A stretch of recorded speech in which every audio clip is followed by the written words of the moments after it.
Imagine the moment of pure panic. The busiest billionaire in the world watches helplessly as his pregnant wife goes into labor inside a stuck elevator. All the security guards are in shock. Time seems to stop, and he feels completely powerless. But then, in the middle of the chaos, the black maid of the building, who is usually overlooked, steps in. With courage, calmness, and unexpected wisdom, she takes control of the situation, helping to save the lives of both the wife and the baby. What happens next is completely unexpected and will move you to tears. Before we continue with this story, don't forget to subscribe to the channel and like the video, because when you stop doing this, YouTube understands that you don't like this content and stops recommending good stories like this. Oh, and don't forget to comment below where you're watching us from. We love to know that. The elevator of fate. The millionaire's wife, 9 months pregnant, stepped into the gleaming elevator of the luxury high-rise. The air inside was cool and sterile, a stark contrast to the humid São Paulo summer afternoon. She smoothed the front of her maternity dress, the silk feeling impossibly soft against her skin. Next to her, her husband, an impeccably dressed man in a bespoke navy suit, was engrossed in his phone, his thumb flicking across the screen. The corner of his mouth was pulled into a tight, focused line, a look she knew well. He wasn't really there. He was 1,000 miles away in the digital world of stocks and deals. Just before the doors slid shut, the building's custodian, a black woman in a light blue uniform, a bright orange apron, and bright yellow gloves, wheeled in her cleaning cart. The cart, a clunky metal thing, rattled slightly as it rolled over the threshold. It was a familiar sound, one that usually went unnoticed, lost in the background noise of their privileged lives. The elevator doors closed with a soft sigh. A chime sounded, and the illuminated numbers above the door began to ascend. 1, 2, 3. The ascent was silent and swift. A silent climb toward the penthouse. She felt a familiar flutter in her stomach, a small kick from the life growing inside her. It was a reassuring presence, a reminder of the future, a reality that felt more important than any business deal her husband was closing. The husband glanced up from his phone, a flicker of irritation crossing his face as he noticed the cleaning cart. His eyes quickly darted back to his screen, his focus unbroken. The custodian, a silent shadow, stood in the corner, her hands resting on the handle of her cart, her gaze fixed on the ascending numbers. She was as much a part of the building's infrastructure as the polished marble and the hushed tones of the residents.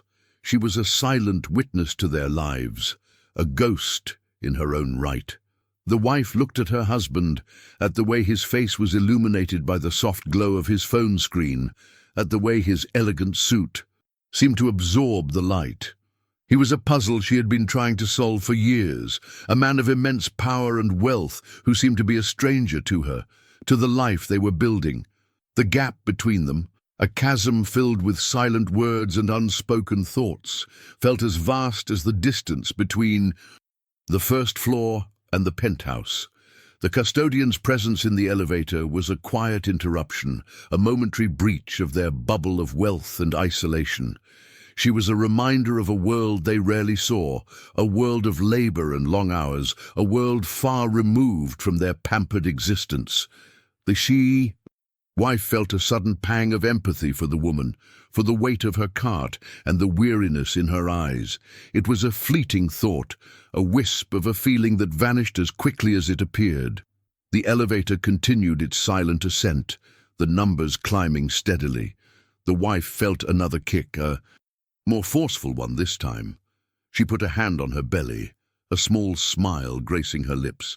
The kick felt like a promise, a secret shared between her and the child, a bond that was stronger than anything she had with her husband. She looked at him again, his face a mask of concentration. He was a successful man, a powerful man, but he was also a man who was missing the small, quiet moments of life, the ones that truly mattered. He was a man who was a stranger to her, and to the life they were creating. The elevator's soft chime and the numbers climbing steadily were the only things breaking. The silence, a silent ascent toward a destiny they couldn't possibly foresee. The elevator of the luxurious tower was a silent, sleek box, climbing steadily toward the penthouse. The millionaire's wife, her 9-month pregnant belly a prominent curve beneath her silk dress, stood in the center, her hand resting on the small of her back. Next to her, her husband, sharp in his blue suit, was completely absorbed in the glowing screen of his cell phone, a silent, oblivious statue. The building's custodian, a black woman with a bright orange apron over her light blue uniform and yellow gloves on. Her hands wheeled her cleaning cart into the confined space, the metal wheels a low rumble against the pristine floor. The elevator doors closed behind her, sealing them all in for the long, silent ride up. Between floors, the elevator shuddered and came to a sudden, jarring halt. The lights flickered wildly, casting long, dancing shadows on the polished walls. For a moment, a heavy silence descended, broken only by the rhythmic hum of the elevator's internal systems, a sound that now felt menacing. The millionaire's wife gasped, her hands instinctively going to her belly as a sharp pain lanced through her. It was more than the sudden stop. It was a deep, undeniable contraction. The pain tightened its grip, squeezing the breath from her lungs. She felt a warm gush, a sudden release, and looked, down to see a dark stain spreading across the immaculate floor. Her water had broken. The millionaire, jolted from his digital world, finally looked up. His eyes, once focused on the glowing screen, widened in horror. He saw his wife's face, pale and strained with pain, and the growing wetness on the floor. A low, guttural sound escaped his lips. He raised his hands to his head, his fingers tangling in his perfectly coiffed hair, a gesture of pure, unadulterated panic. The suit, the phone, the deals, all of it meant nothing in the face of this sudden, chaotic reality. He was a man of power and control, but here, in this small metal box, he was utterly helpless. The world had just shrunk to this one terrifying moment. In the corner, the custodian, who had been a silent observer, sprang into action. She didn't hesitate. She dropped the handle of her cleaning cart and rushed to the woman's side. Her movements were swift and sure, born of a lifetime of responding to the unexpected. She reached the woman just as her knees began to buckle, her strong arms wrapping around her to provide support. Her face, previously unreadable, was now etched with concern and a quiet determination. She was no longer just the custodian. She was a woman responding to another woman in need. She helped the pregnant woman slide down the side of the elevator wall, her back against the cool metal, her feet propped up as best as they could be. The millionaire could only stare, his mind a blank slate of shock. He was a man accustomed to having problems solved for him, to giving orders and having them carried out. But there were no staff here, no one to call, no easy solution. The terror on his face was raw, unmasked. It was the face of a man who had everything, but in this moment, this had nothing he could use. The custodian, in her simple uniform, was the one in control, the one with the presence of mind to act. She spoke in a calm, soothing voice, her words a stark contrast to the millionaire's silent, shaking panic. She talked about breathing, about staying calm, about things she had likely seen and dealt with before. The woman leaned her head back against the cold wall, her breathing shallow and fast. She was no longer a millionaire's wife. She was a woman in labor, a primal force taking over her body. The custodian's hands were a steadying presence on her shoulders. She was a lifeline in this tiny metal world, a beacon of strength and competence in a moment of pure chaos. The husband was still standing, his hands clutching his head, his phone forgotten on the floor. He was a spectator in his own life, a man frozen in time, unable to process the rapid turn of events. The elevator's lights flickered again, a final desperate gasp before settling into a steady but dim glow. The hum of the machinery had stopped. They were truly stuck. The wife let out a small whimper of pain. The custodian squeezed her shoulder, a silent promise of support. The millionaire, his face a mask of shock and desperation, finally moved. He took a hesitant step toward his wife, his hand outstretched, but he was still a world away, separated by a chasm of fear and helplessness. Between floors, the elevator trembled and came to a sudden, jarring halt. The lights flickered, casting a dim, unsteady glow.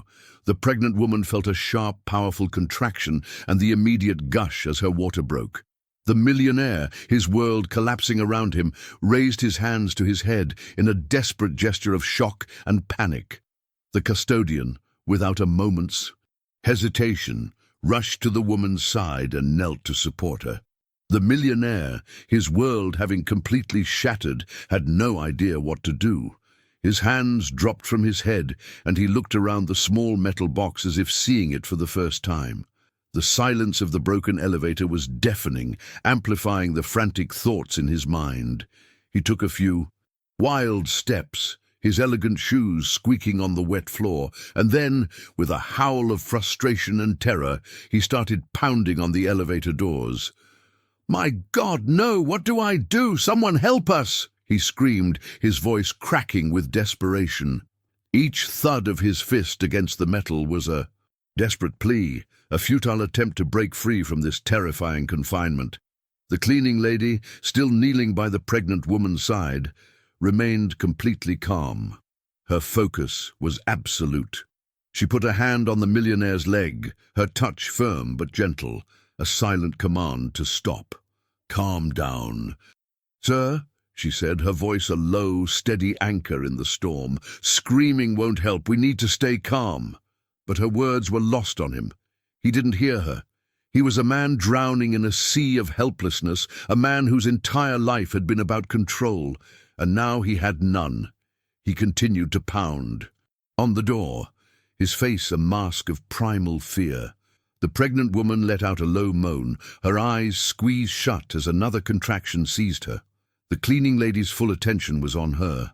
She had a bag of tools on her cart, and she quickly rummaged through it, pulling out a small folded cloth. She dampened it with a bottle of water she kept for cleaning and gently wiped the woman's forehead. Her hands were rough, calloused from years of work, but her touch was incredibly tender. She spoke to the woman in a soothing voice, words of encouragement and instruction, things to help her breathe through the pain. The millionaire, meanwhile, was a storm of useless energy. He paced back and forth, a trapped animal, a lion stripped of its power. He pulled out his phone, his fingers trembling as he tried to find a signal. There was none. He threw the phone against the wall in a fit of rage, the sound of the screen cracking echoing in the confined space. "Don't you understand? She's in labor. We have to get out," he screamed at the cleaning lady, his eyes wild. She didn't even look at him. Her gaze was locked on the pregnant woman. "I understand perfectly," she said without raising her voice. "And we are getting out, one breath at a time." Her calmness was unnerving, a stark contrast to his chaos. It was as if she had seen this, or something like it, 100 times before. She was an anchor in the storm, a rock of practicality and strength. She was focused on the woman, on the immediate need, on the life that was trying to enter the world. The millionaire finally stopped, his shoulders slumped in defeat. He leaned against the wall, his head in his hands. He was useless. He was a man who could command armies of people, move millions of dollars with a single phone call, but he couldn't help his wife. The cleaning lady, with her simple tools and quiet confidence, was the one who was truly powerful in this moment. She was a woman who knew how to handle a crisis, who didn't get lost in the noise and the panic. She was focused on the here and now, on the one thing that truly mattered, bringing a new life into the world. The millionaire, frantic and lost, started screaming for help, pounding on the elevator door and repeating in a desperate plea, "My God, no! What do I do? Someone help us!" The cleaning lady remained calm, her full attention on the laboring woman, as she tried to soothe and focus her. The custodian, her hands working with a practiced efficiency, looked up from the laboring woman to the frantic millionaire. She saw not a man of power and status, but a scared human being, completely out of his depth. A memory flashed in her mind, a scene from her own community, of helping a neighbor through a difficult birth in a tiny, crowded apartment. She had been the only one there who knew what to do, the only one who didn't panic. She had seen this before, felt this fear, and knew that fear was the biggest enemy in this situation.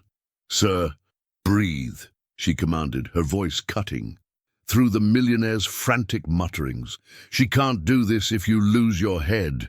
Her words were sharp, direct, and completely devoid of any politeness or deference.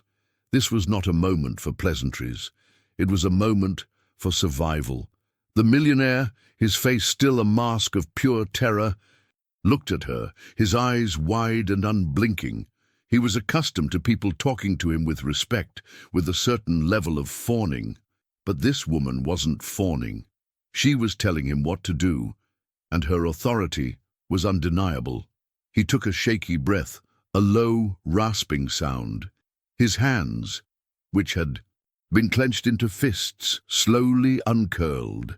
He was still terrified, but her words had pierced through his panic, a sliver of clarity in the chaos.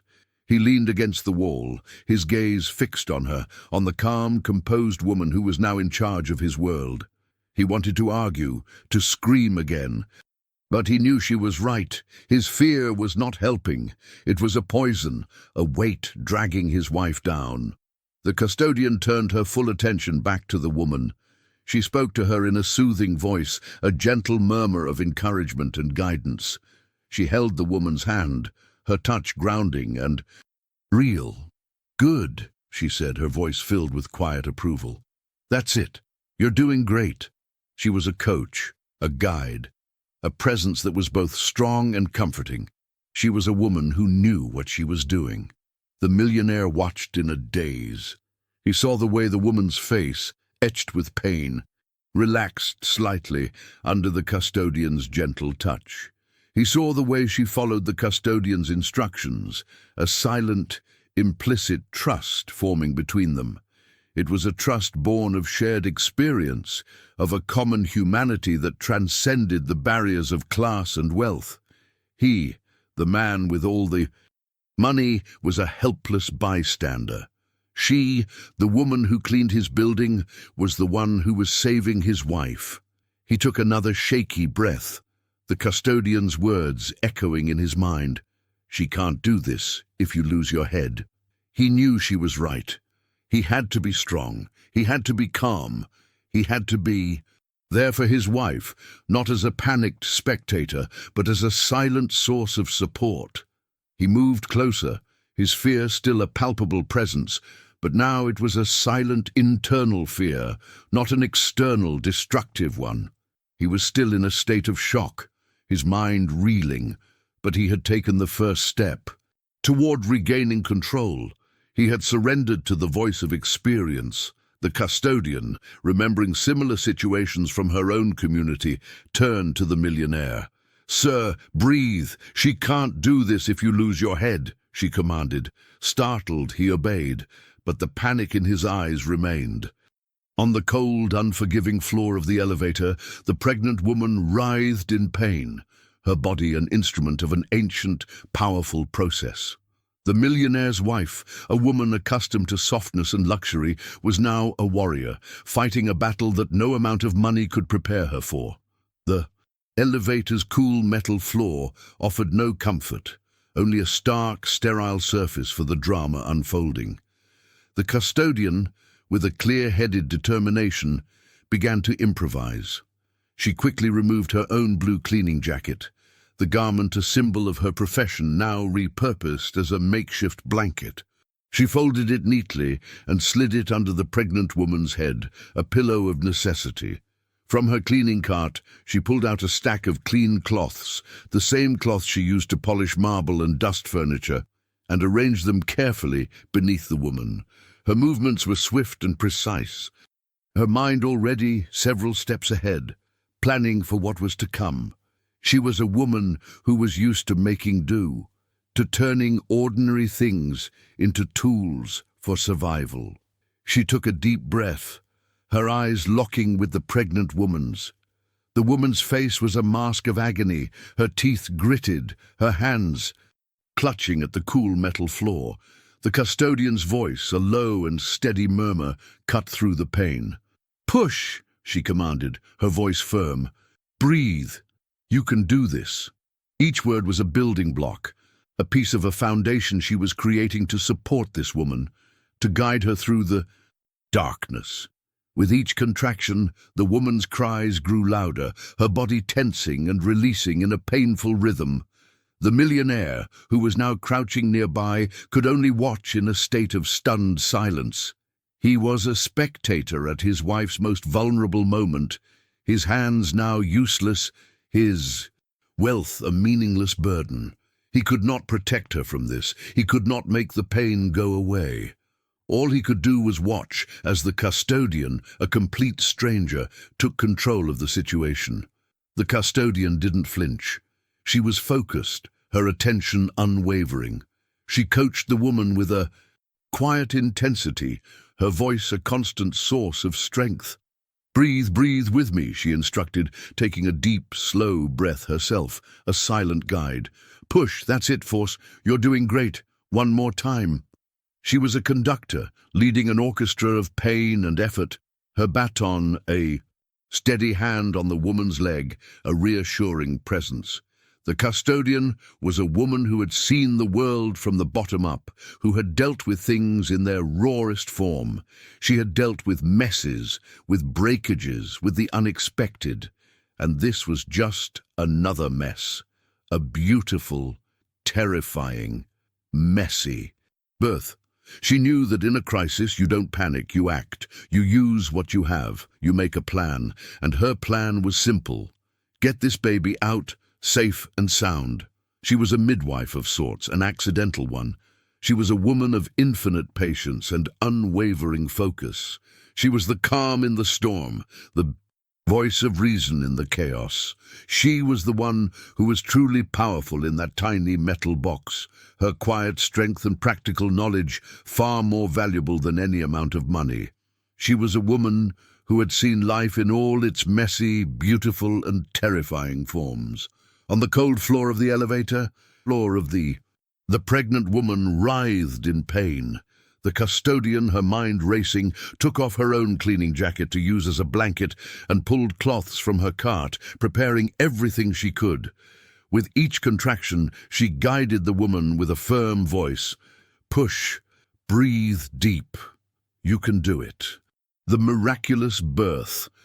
After what felt like an eternity of pain and tension, a tiny, piercing cry cut through the stale air of the dark elevator. The sound was a symphony of new life, a shocking and beautiful interruption to the oppressive silence. The millionaire's wife, her body slumped and exhausted. Relief let out a shaky breath. The custodian, her hands stained with sweat and blood, held the newborn in her hands. The baby was a small, wrinkly thing, its skin slick and red, its eyes squeezed shut as it screamed its way into the world. The custodian looked at the baby, a wave of emotion washing over her face. She was a woman who had seen a lot of things, who had faced a lot of challenges, but nothing had prepared her for the profound, overwhelming joy of this moment. Her face, usually a stoic mask, softened into a look of pure, unadulterated awe. Tears welled up in her eyes as she rapped. The baby in her cleaning jacket, a symbol of her world, now serving as a swaddling cloth. She held the baby close, her arms a cradle of warmth and protection.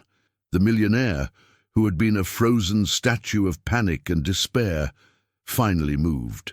He stumbled forward, his knees giving way beneath him.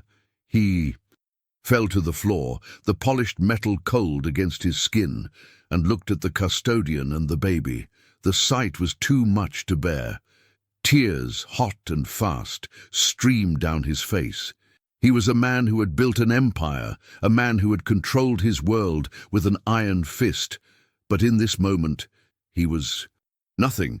He was just a man who had watched as a stranger, a woman he had probably never even noticed before, saved his family. He couldn't believe it. He had a team of doctors on speed dial, access to the best hospitals in the world, and yet the most important moment of his life had taken place in a broken elevator, in the hands of a custodian. The irony was not lost on him. All his money, all his power, all of it had been useless. The real power, the real strength, had been in the quiet, steady hands of the woman in the blue uniform. He watched as she gently placed the baby on his wife's chest, a silent offering of new life, a gift he could never repay. His wife, a weak but radiant smile on her face, reached out a trembling hand and touched the custodian's arm. "Thank you," she whispered, her voice raw with emotion.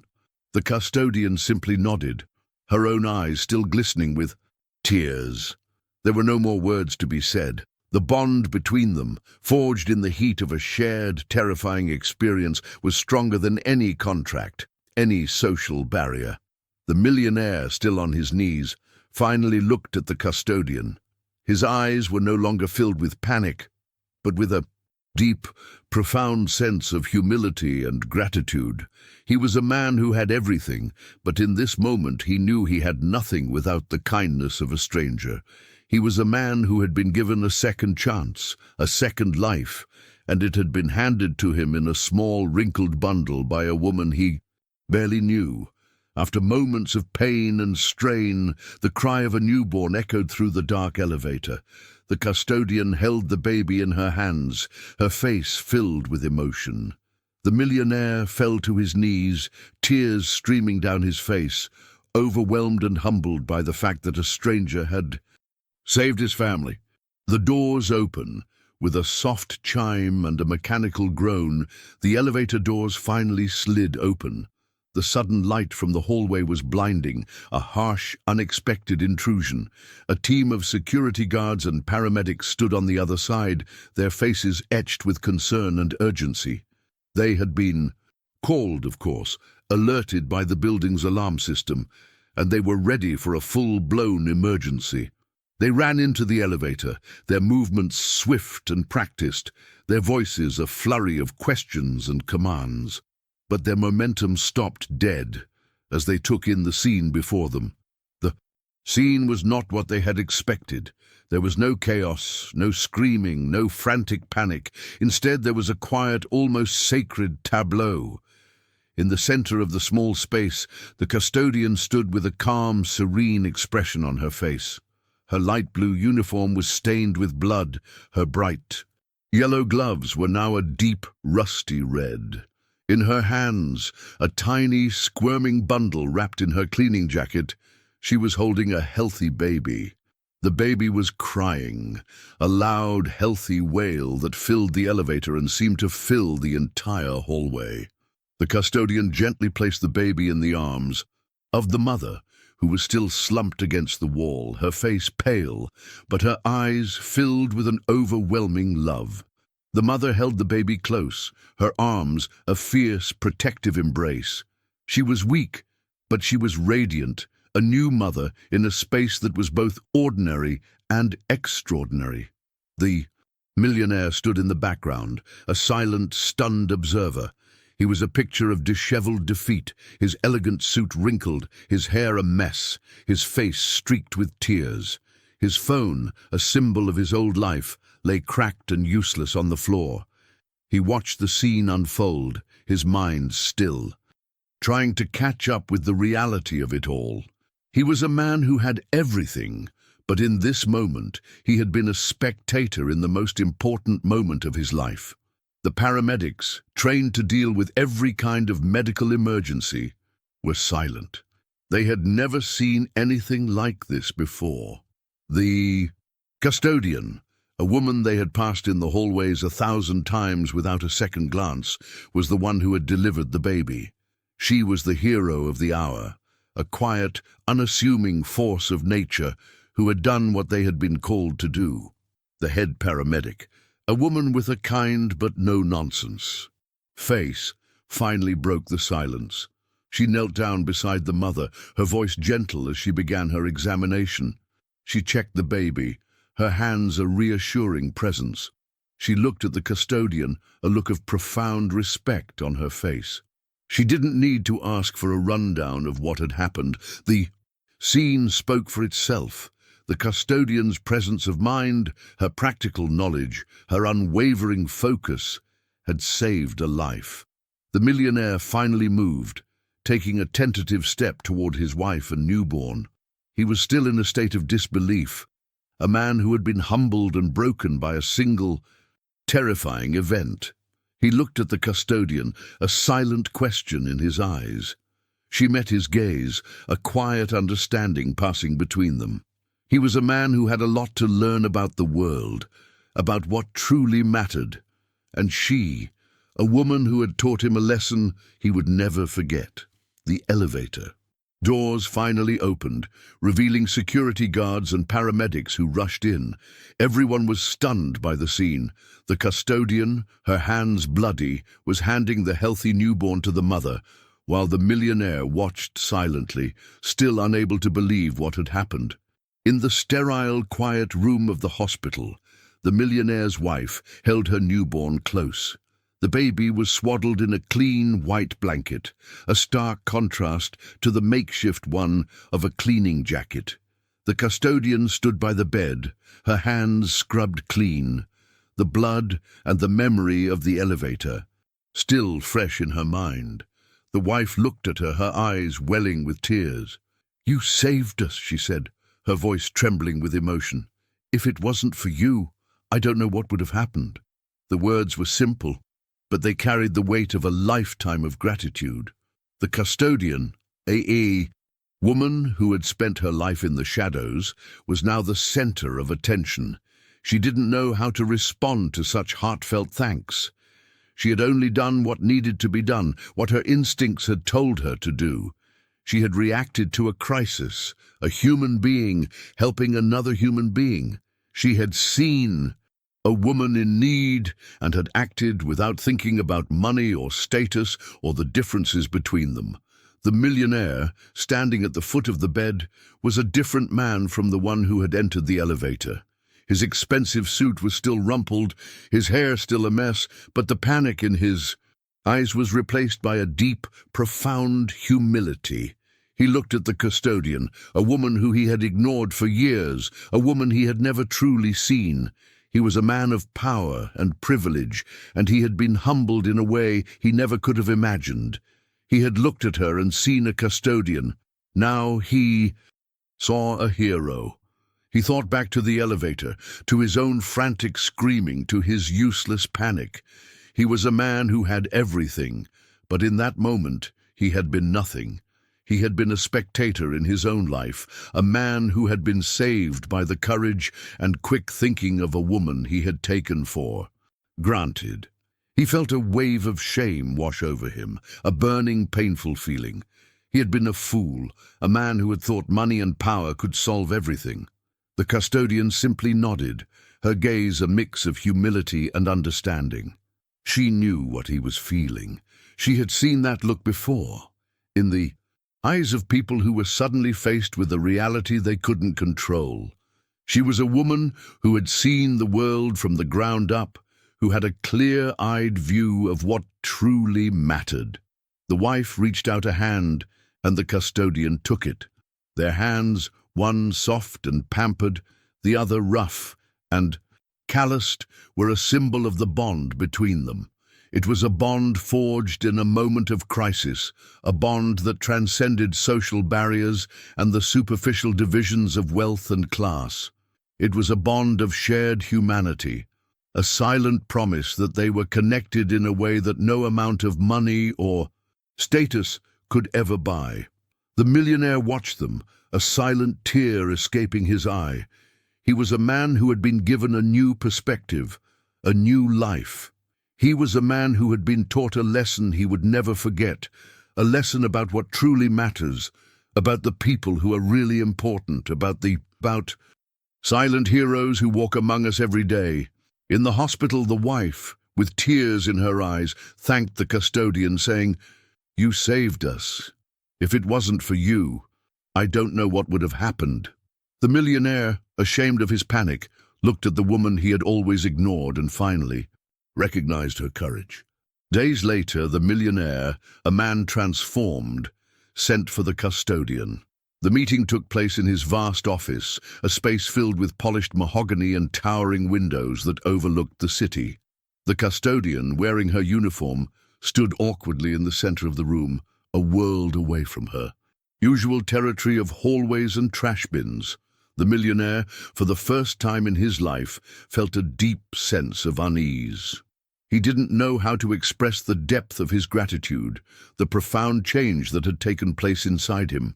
He cleared his throat and gestured to a chair, but she remained standing. "I wanted to thank you," he said, his voice uncharacteristically soft, "for what you did. You saved my family. I can't express how much that means." He reached into his pocket and pulled out a check, a number with more zeros than she could ever have imagined. "This is a bonus. It's not enough, but it's a start." The custodian's gaze remained steady as she looked at the check. She shook her head, a small, resolute movement. "I can't accept this, sir," she said, her voice quiet but firm. "I didn't do it for money. I did it because it was the right thing to do." Her words were a simple truth, a stark and powerful contrast to the world he inhabited, a world where everything had a price. The millionaire was taken aback. He had never had anyone refuse his money before. He was a man who was used to people wanting something from him, to people seeing him as a means to an end. But this woman saw him as a man, and she had done what she had done for him, not for what he could give her. Her simple refusal was more powerful than any amount of money. The millionaire's wife, who had been sitting quietly in a chair in the corner, rose and walked to her. Tears welled up in her eyes as she looked at the custodian. She had never felt so humbled, so grateful. "Please," she said, her voice filled with a desperate sincerity. "We want you to be a part of our child's life. We want you to be a godmother, a part of our family." The custodian's eyes widened in surprise. She had expected a thank you, maybe a small token of appreciation, but this was something completely different. This was an invitation into a world she had only ever seen from the outside. The wife's offer was not a transaction. It was a genuine desire for a connection, a way to repay a debt that could never be settled with money.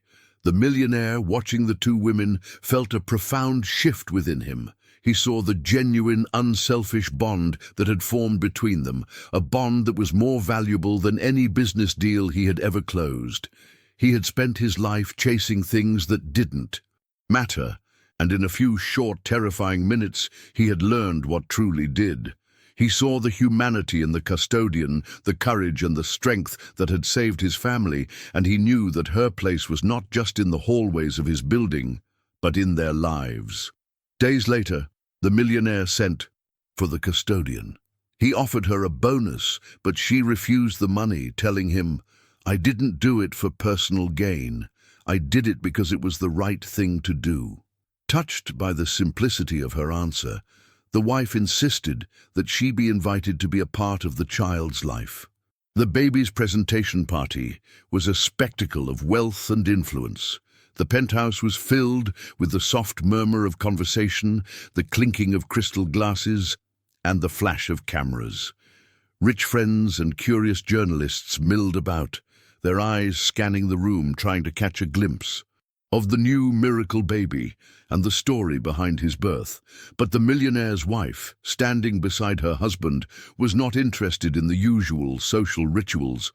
Her focus was on one person, the custodian, who stood quietly in a corner, her simple dress a stark contrast to the designer gowns and bespoke suits around her. The wife held a crystal flute of sparkling cider in her hand and tapped it with a silver spoon to get everyone's attention. A hush fell over the room. The cameras, which had been pointed at the couple, now swiveled to face her. "Today," she began, her voice clear and strong, "we are here to celebrate not just the life of our son, but also the life of the person who brought him into this world." She looked directly at the custodian, her gaze unwavering. "We want to honor the woman who, with her courage and her quick thinking, saved our family." The room was silent. The journalists, their pens poised, were scribbling furiously. The friends, who had been gossiping about the elevator incident, were now looking at the custodian with a new sense of curiosity and respect. The millionaire, standing beside his wife, smiled at the custodian, a silent show of his own gratitude. He had learned a hard lesson about what truly mattered in life, and in this moment he was a different man. The wife raised her glass. "To the person who taught us that the most valuable things in life can't be bought," she said, her voice filled with emotion. "To the person who reminded us that true wealth lies in kindness and courage." The custodian's eyes filled with tears as a wave of applause erupted, a thunderous sound that filled the penthouse. She was a woman who was used to being invisible, to being a background character in other people's stories. But today, she was the hero. She was the star of the show. She was a living legend, a testament to the power of human kindness. The story of the tower, a story of a day when the most humble woman saved the most powerful family, was now a legend. The millionaire's wife walked over to the custodian, a silent invitation to join them at the center of the room. The custodian, her heart pounding with emotion, took a deep breath and walked out of the shadows and into the light. She was no longer a custodian. She was a friend. She was family. She was a living monument to a day when the usual rules of the world had been suspended, and humanity had triumphed over wealth and status. At the baby's presentation party, surrounded by rich friends and journalists, the millionaire's wife raised a toast. "Today, we celebrate not just the life of our son, but also the life of the one who brought him into the world." The custodian, her eyes filled with tears, was met with thunderous applause. The story of the tower was now a legend, the day the most humble woman saved the most powerful family. For more stories that matter, join our community. Subscribe to Say Tales.